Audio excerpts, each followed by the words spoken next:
I'd like to sum up the meaning of these signs and wonders, the miracles of Jesus, in three parts. Firstly, the signs and wonders of Jesus are a sign that he's fulfilling the Old Testament, the Hebrew Scriptures. There is a strong miracle tradition in the Old Testament, especially with the prophets. And by the sorts of miracles Jesus performs, he puts himself firmly within that Old Testament tradition. So he doesn't discontinue or violate or break that tradition. Instead, he continues it and fulfills it. And one important aspect of that is Jesus shows in his signs and wonders that he is firmly under the will of God. And that distinguished Jesus from the pagan magicians of his time. The pagan magicians would use their miracles as ways of controlling the gods, whereas the prophets of the people of Israel and Jesus performed signs and wonders in which they submitted to the will of God.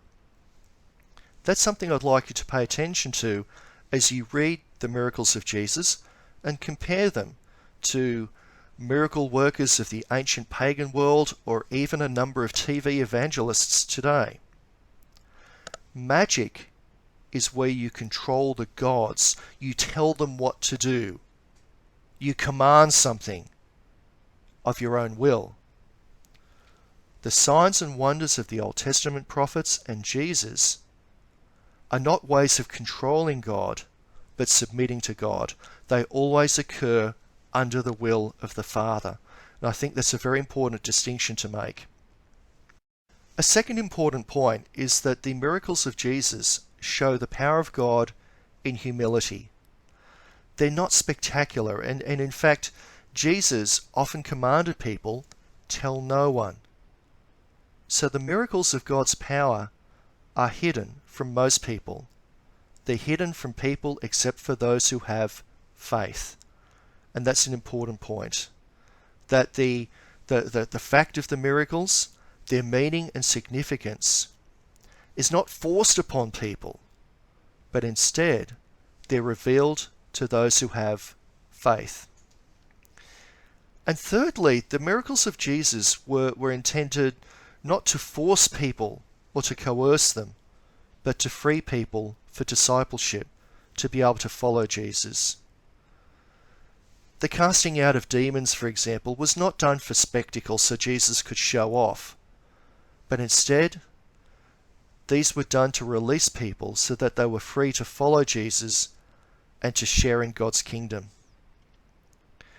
I'll end by talking about faith, and I think that's very important. The signs and wonders of Jesus were meant to lead people to faith. They're meant to prompt questions. Importantly, and I think the most important question is, who is this who does such things?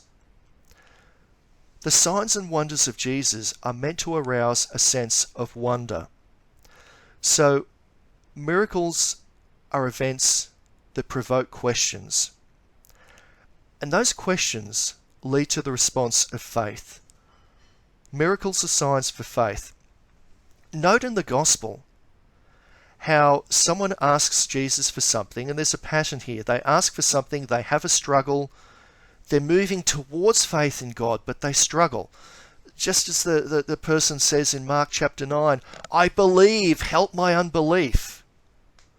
But it's when one is open to faith in God that these signs and wonders, these miracles become possible.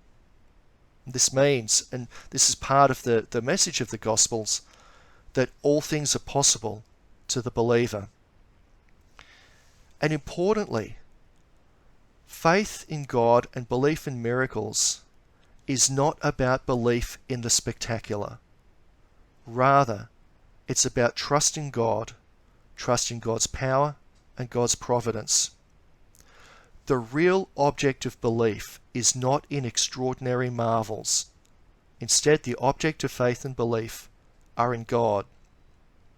So in the words of Cardinal Caspar, what Jesus' miracles are ultimately saying is that in Jesus, God was carrying out his plan, and that God acted in him for the salvation of humanity, and the world.